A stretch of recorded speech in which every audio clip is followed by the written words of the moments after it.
quiero compartir un poquito una historia que usted conoce mucho, que se ha predicado millones de veces en los púlpitos del mundo. De hecho, yo no recuerdo cuántas veces ya lo he predicado, pero siempre el Señor nos da una nueva interpretación o un nuevo foco. Y usted sabe que el Señor Jesús elegía las parábolas para hablarle a la gente, ¿sí? Y para poder entender qué significa una parábola, necesitamos ir a lo que dice la Biblia, a lo que explica, al diccionario. Y dice que las parábolas son figuras de comparación extendidas que a menudo utilizan historias cortas para enseñar una verdad o responder a una pregunta. Aunque la historia de una parábola no es histórica, es fiel a la vida y no es un cuento de hadas. Es decir, que el Señor se inventaba estas historias. Pero al mismo tiempo, siendo Dios y conociendo todas las cosas y todas las historias de cada uno, ¿cuántos saben que no se te cae un cabello de tu cabeza si el Señor no lo sabe? Si no es propósito del Señor. Es decir, que cada vez que te duchas o que estás durmiendo y queda un pelo en la almohada o en la ducha, suena medio raro esta comparación. Pero el Señor lo está anotando en un cuaderno porque Él tiene control de cada situación. Lo que nos está diciendo el Señor con esa palabra es que Él tiene cuidado de cada detalle de nuestra vida. Amén. Entonces Él utiliza estas comparaciones para que nosotros podamos entender el reino de Dios en nuestra vida. El Señor está ministrando mi corazón en estos días sobre el reino, sobre el misterio de la revelación que dice el apóstol Pablo. Estuvimos compartiendo un poquito las células sobre eso. Dice que el misterio le fue revelado. ¿Cuál es ese misterio que el apóstol Pablo está diciendo? Y el Señor hablaba misterios al pueblo por parábolas, para que algunos pudieran entender eso literalmente y aquellos que son escogidos pudieran ir un poquito más en profundidad y saber y descubrir qué es lo que Dios le quería hablar a través de esa historia. Amén. Es decir, que las cosas espirituales, cuando uno busca el reino, cuando uno busca las cosas de arriba, cuando uno busca la revelación de parte de Dios, por eso el Señor, cuando nos enseña a orar, dice: venga a nosotros tu reino. Entonces, cuando la Biblia habla sobre el reino de Dios, podemos decir que se refiere de forma general al reinado o dominio de Dios sobre todo lo que existe. Dios es el creador del universo, ¿estamos de acuerdo en eso? Y todo le pertenece a Él por cuanto Él lo ha creado. Él reina y reinará por toda la eternidad. Es decir, lo que Él está buscando a través de estas historias que el Señor nos va hablando es que el reino de los cielos se manifieste aquí en la tierra. ¿Cuántos entienden? Preste atención, escuche. Porque aún oyendo quizás no puedas comprender la palabra que el Señor te está dando en esta tarde. ¿Sí? Como muchos que escuchaban estas parábolas. Y usted sabe, vamos a leer la parábola, usted busque ahí en Lucas 15, del 11 al 32, vamos a leer una parábola muy conocida. Pero antes, déjame hacer este desarrollo. ¿Sí? El Señor está interesado en que el reino y su dominio, su poder, sea establecido en esta tierra. Pero porque nosotros así lo estamos deseando. Porque nos da esta libertad. Amén. ¿Cuántos desean que su dominio, su reino, su poder venga a nosotros? Amén. ¿Estás seguro de eso? Y a lo largo de la palabra de los evangelios, vemos al propio Señor Jesús decir muchas veces esta palabra: venga tu reino, o que el reino de los cielos es semejante.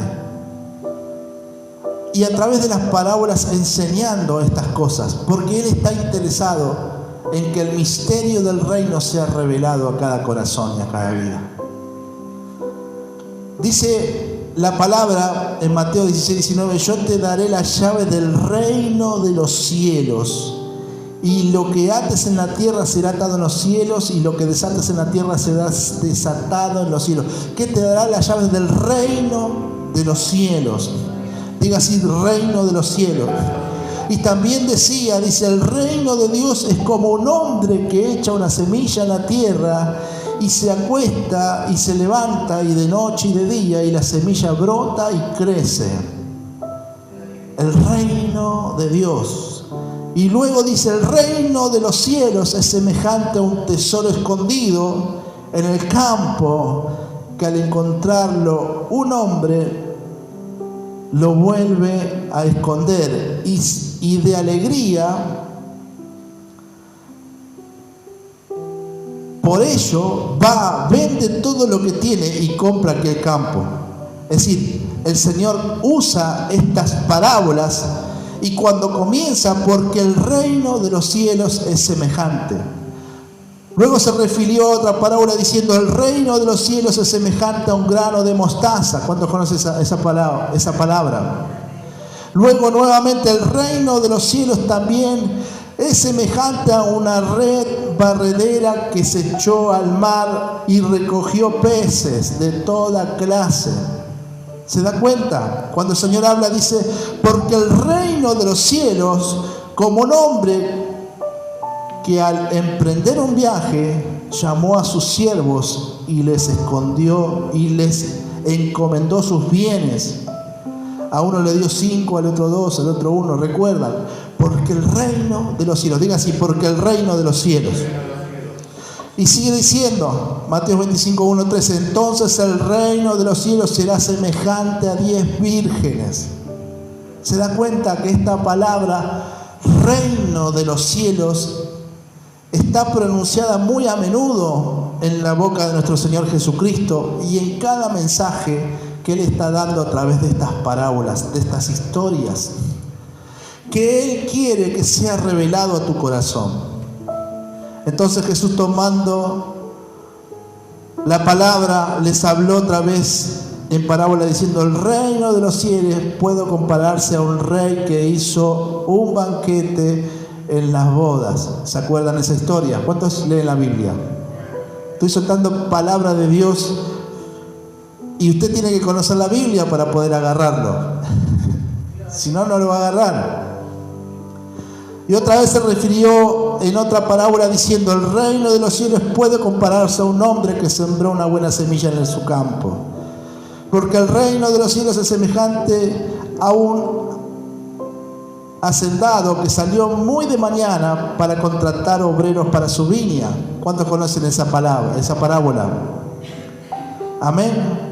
Entonces Pedro se le acercó y le dijo: Señor, ¿cuántas veces pecará mi hermano contra mí que yo haya de perdonarlo? ¿Hasta 7 veces? Jesús le dijo: no te digo hasta 7 veces, sino hasta 70 veces 7.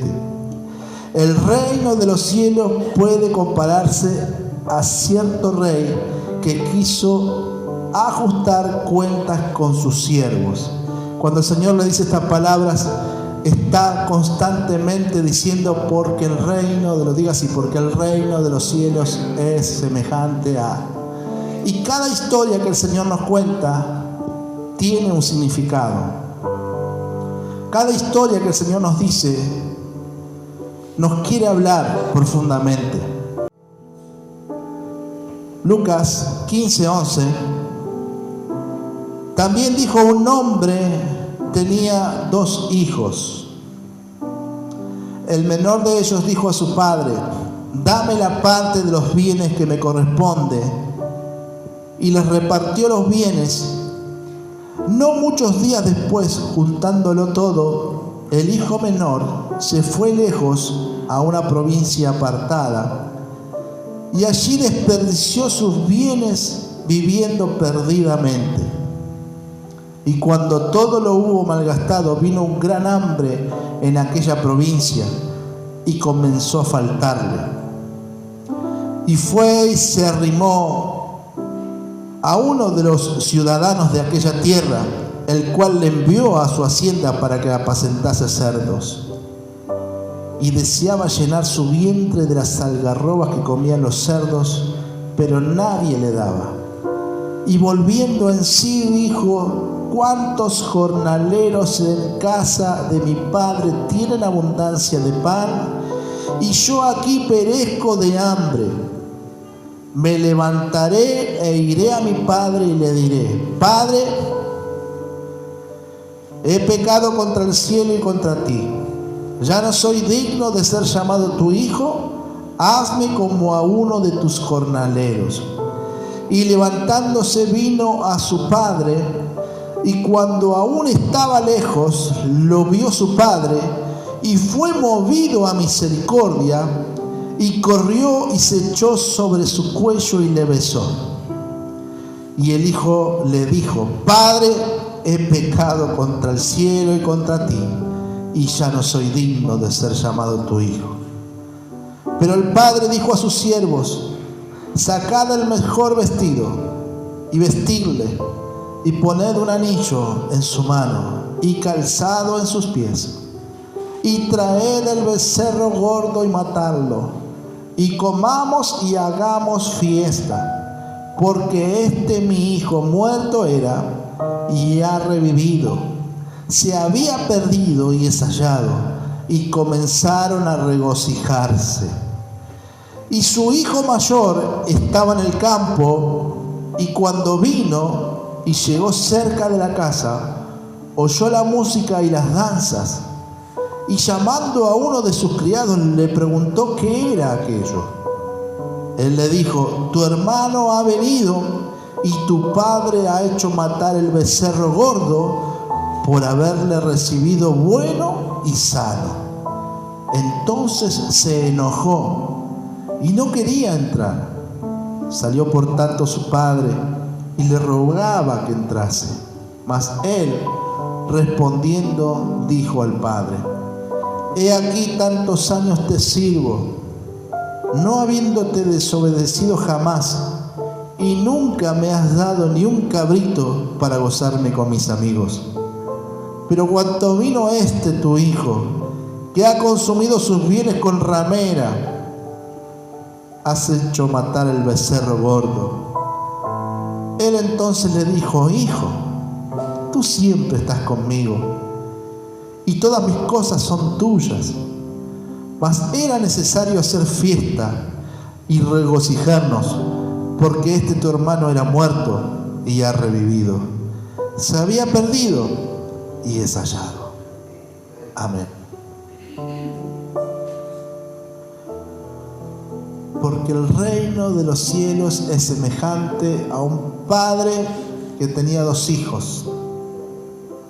Y uno de esos hijos le pide la herencia y se va y se lo malgasta.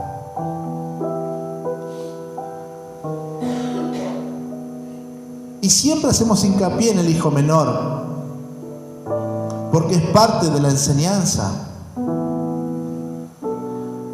Y una de las cosas que yo meditaba en esta palabra es que alguien le puso el título El hijo pródigo, pero tendría que haberse llamado El Padre misericordioso y amoroso. Porque el protagonista que hace central es el Padre. ¿Se da cuenta lo que ha sucedido y lo que el Señor nos quiere revelar? ¿Cuántos están recibiendo esta revelación de parte de Dios hoy? Todos en algún punto quizás nos podemos sentir identificados con este hermano menor, con este hijo menor, que decidió gastar todo la herencia que el padre le había dado. Dice la Biblia malgastar todo, porque ni siquiera fue inteligente para gastar. hasta que se encontró en una situación tremenda, donde no tenía qué comer. ¿Se da cuenta los beneficios que tiene estar en la casa de papá?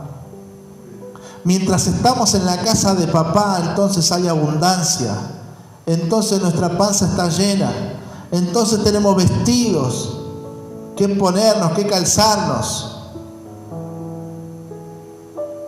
Pareciera ser que estar en la casa de papá a veces es monótono y aburrido, porque siempre lo mismo. Y en esto estoy pensando en esa hacienda, porque es una parábola, ¿verdad? Y usted tiene que usar su imaginación. Escuche. Yo me imagino una gran casa en medio de un campo, un molino, tierras sembradas, animales de todo tipo, graneros, y una gran tarea, mucho trabajo para hacer. A pesar de que tenían criados, gente que trabajaban, el padre seguramente necesitaría de la ayuda de sus hijos para llevar adelante la bendición que Dios le había dado, porque hay que cuidar la bendición. ¿Cuántos saben eso? Y los hijos disfrutan de esa bendición. Pero cuando este hijo decidió salirse de la cobertura de su papá, que representa a nuestro Dios, entonces se encontró prácticamente desnudo, sucio, maloliente y con hambre. ¿Te das cuenta dónde te quiere llevar el enemigo? Hay gente que no lo ve, hay gente que no lo puede discernir a esto. Ay, pastor, la vida es una y tengo que disfrutarla, es ahora, más adelante serviré al Señor, porque eso es para viejos. No, hermano. Así pensaba este joven, el hermano menor, el hijo menor. Papá, dame los bienes que me voy. Ya soy grande, ya tomo mis decisiones. Quiero vivir mi vida como a mí me parece. Te respeto, te honro, pero quiero hacer lo que quiero. Porque estar en la casa de papá implica ser obediente a las normas, a las leyes que papá está dictando en esa casa. Vivir en la casa de papá significa estar al servicio también de lo que nuestro Padre requiere de cada uno de nosotros. Pero salirse de esa cobertura es peligroso. Y Dios lo ha guardado y lo ha librado. Por eso cuenta la historia que luego volviendo en sí y pasando esa necesidad tan grande que estaba pasando, dijo: cualquier jornalero, es decir, cualquier trabajador, cualquier persona que trabaja en la casa de mi papá, viste y come mejor que lo que yo estoy pasando en este momento. Voy a ir, le voy a pedir perdón y le voy a decir que no soy digno de ser ya su hijo, pero que me haga como a uno de estos jornaleros.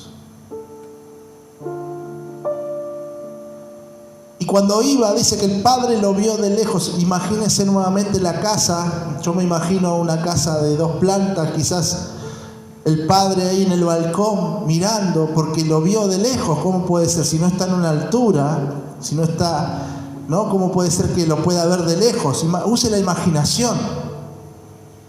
Y lo vio de lejos, y apenas lo vio que venía, salió de la casa corriendo a abrazarlo, a besarlo, con gran regocijo en su corazón.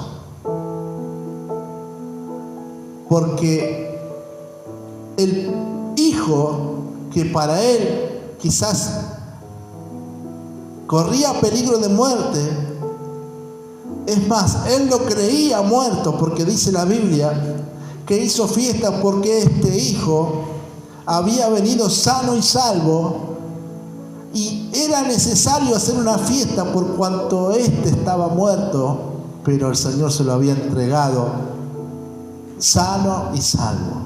Lo había guardado. Y es ahí donde le pone vestido, calzado, anillo. Báñenlo, perfúmenlo. Cuando tú vienes a la casa de papá, luego de que te alejas, luego de tu rebeldía, entonces el Señor te viste, te acobija, te perfuma. Hueles diferente. Cuando tú caminas, cuando tú estás ahí transitando y hablando con la gente, tienes algo distinto y marcas la diferencia. Pero también estaba el hermano mayor, diga así, hermano mayor. Usted sabe que el hermano mayor, hermanos, es muy importante en esta historia. Por lo general lo dejamos siempre de lado. Pero el hermano mayor representa el que está siempre en la casa, el que está siempre en la iglesia, el que está siempre bajo la cobertura, el que no se va de la iglesia y viene, que es ambiguo,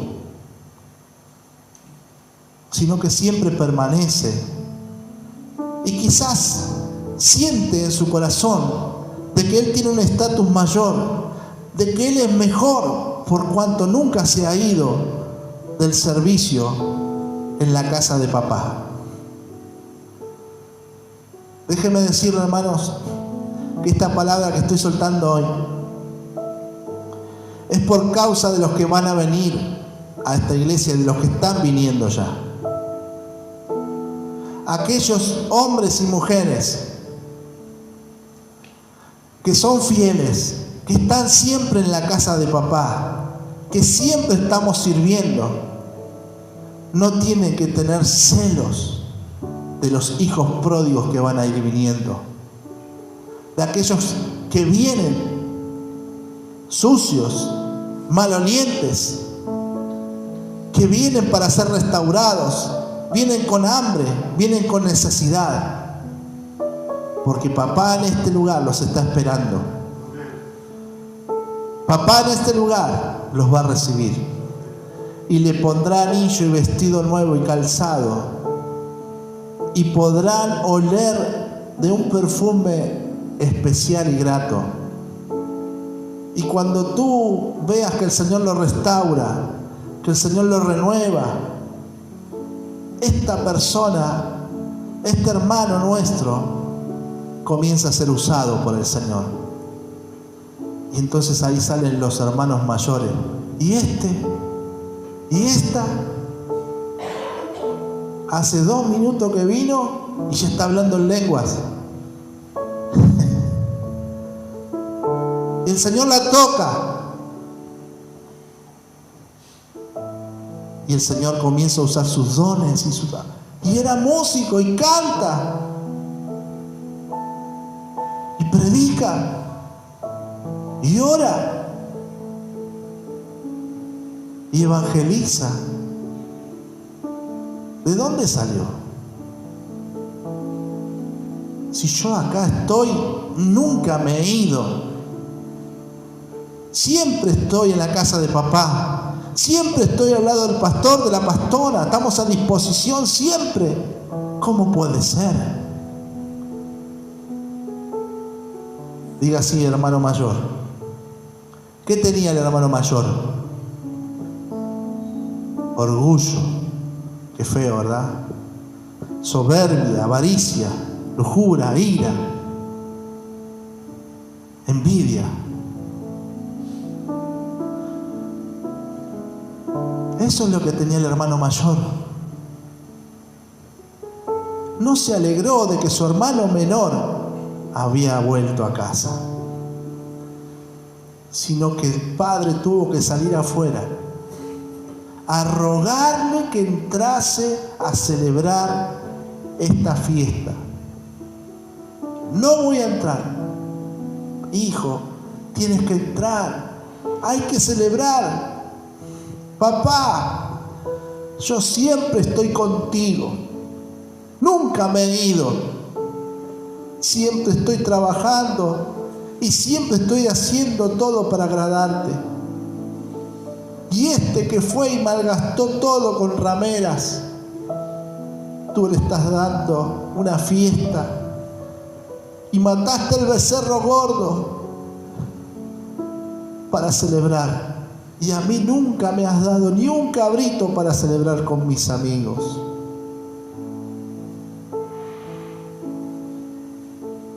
Hijo mío, tú siempre estás conmigo y todo lo que tengo es tuyo. Solamente tenías que ir y tomar lo que querías. Estar en la casa de papá siempre no garantiza la bendición de Dios para tu vida. Garantiza que entiendas esta palabra, que no tiene que haber celos, envidia, enojo por aquellos hijos e hijas pródigas. Ahora hay que aclarar todo, ¿no? Hijos se entiende que es varón y mujer, ¿verdad? Yo le digo hijos a mis hijos. Yo tengo una mujer, una nena y 4 varones.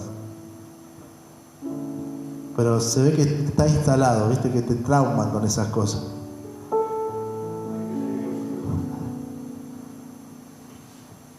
Solo tenías que tomarlo, hijo. Aquellos que están en la casa del Señor siempre, solo tienes que tomar la bendición de papá porque te pertenece. No tienes que tener envidia.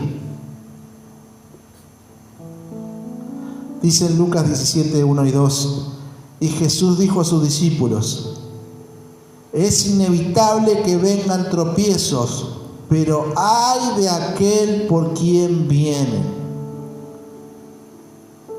Ay de aquel hermano mayor que sea de tropiezo para algún hermano menor. En Romanos 14, 13 al 15, vemos, dice, ya no juzguemos los unos a los otros, sino más bien decir esto: no poner obstáculo o piedra de tropiezo al hermano. Ay de aquel que es piedra de tropiezo para algún hermano. Piense bien las decisiones que está tomando. Hay gente que va, que viene, que va, que viene. Nosotros siempre lo vamos a recibir, siempre lo vamos a amar. Usted tiene que saber que siempre también nos duele el corazón cuando pasa eso. Pero la palabra nos enseña que no debemos ser de tropiezo para nuestros hermanos. Y cuando tú te vas, vienes y comienzas a hacer todas estas cosas en la iglesia, eres de tropiezo para los hermanos. Por eso el Señor nos enseña. Hay pecados que son del alma y hay pecados que son del cuerpo, de esta vida. ¿Cuántos saben eso? El mismo diablo, antes de ser diablo, era un ángel. En Isaías 14, 12 al 14 dice: ¿cómo caíste del cielo, oh lucero, hijo de la mañana? Cortado fuiste por tierra, tú que debilitabas a las naciones. Tú que decías en tu corazón: subiré al cielo en lo alto junto a las estrellas de Dios y levantaré mi trono. Y en el monte del testimonio me sentaré a los lados del norte. Sobre las alturas de las nubes subiré y seré semejante al Altísimo. Imagínense.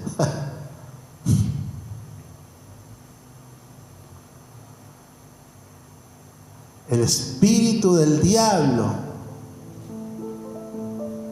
es el que manifiesta un celo con nuestro hermano, con aquel caído. Por eso el Señor dice, ya no nos juzgaremos, no tenemos que juzgarnos los unos a los otros. Diga así, no debemos juzgarnos los unos a los otros, sino más bien decir esto, no poner obstáculo, piedra de tropiezo al hermano. ¿O no sabéis, dice el apóstol Pablo en Corintios, 1 Corintios 6, 9 y 10, ¿no sabéis que los injustos no heredarán el reino de Dios? No os dejéis engañar, ni los inmorales, ni los idólatras, ni los adúlteros, ni los blasfemos, ni los homosexuales, ni los ladrones, ni los avaros, ni los borrachos, ni los difamadores, ni los estafadores heredarán el reino de Dios.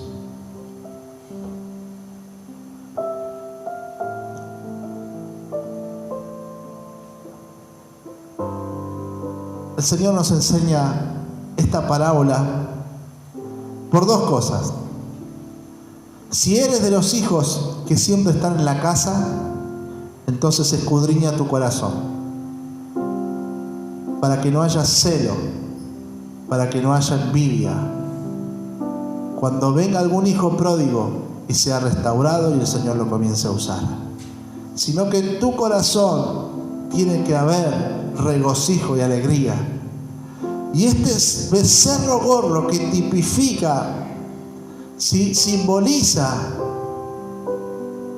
una especie de Jesús, es Jesús. También es sacrificado por este que estaba perdido y aún por el que había quedado en la casa. Pero era necesario que el padre pueda confrontarlo y decirle: hijo mío, tú siempre estás conmigo, lo único que tenías que hacer era tomar de lo que tú quieras, porque todo lo que había acá en la casa era tuyo. ¿Por qué a veces el Señor no nos bendice entonces? ¿Cómo, Señor, si este hace 2 minutos vino y ya le dio un trabajo, ya le dio una bendición, y cómo yo te adoro, te exalto, te alabo, vengo todo el culto y la bendición no viene? Estás teniendo celo por tu hermano, que no es de Dios. ¿Cómo, Señor, si hace tantos años que te conozco y tú le das este don, cómo predica esa manera de hablar, esa manera de expresarse que tiene, y yo no lo puedo lograr? Estás teniendo la actitud de un hermano mayor. Entra a la casa, hijo, celebremos, porque este estaba muerto y ahora vive. Siempre, siempre, siempre que un hijo perdido vuelve a casa, hay fiesta en los cielos. Siempre. El Padre siempre se alegrará de ver a un hijo que antes estaba perdido y ahora ha resucitado. En Cristo Jesús, Señor nuestro. Hermanos, necesitamos conectar con la revelación de parte del Señor y que el reino de los cielos sea manifestado a nuestra vida y sea revelado. Los misterios que el Señor esconde en cada historia y en cada parábola. No para que te enojes y te sientas confrontado, sino para que el Señor pueda ser un verdadero hijo de Dios. Un hijo que disfruta de las bendiciones de su Padre y de lo que su Padre tiene. Un hijo que se alegra si su hermano es bendecido también por el mismo Padre, a pesar de que no sean iguales. No nos hace mejores estar siempre, porque todos somos sus hijos. Por lo tanto, hoy la palabra del Señor nos habla que el reino, el dominio de Dios sea sobre todo lo que existe, porque el Señor lo ha creado. Amén. Tú le perteneces, yo le pertenezco. Los hermanos que están ahí afuera le pertenecen al Señor. Los que están sin Cristo y los que están con Cristo apartados le pertenecen al Señor. Son de Él. Y Él tiene planes especiales con cada uno de ellos, así como con nosotros. Amén. Ninguno es más que nadie, sino que todos estamos porque el Señor ejerce su dominio, su poder sobre todo lo que existe. Esto es lo que significa: venga tu reino, Señor. ¿Cuántos entienden? Amén. Póngase de pie.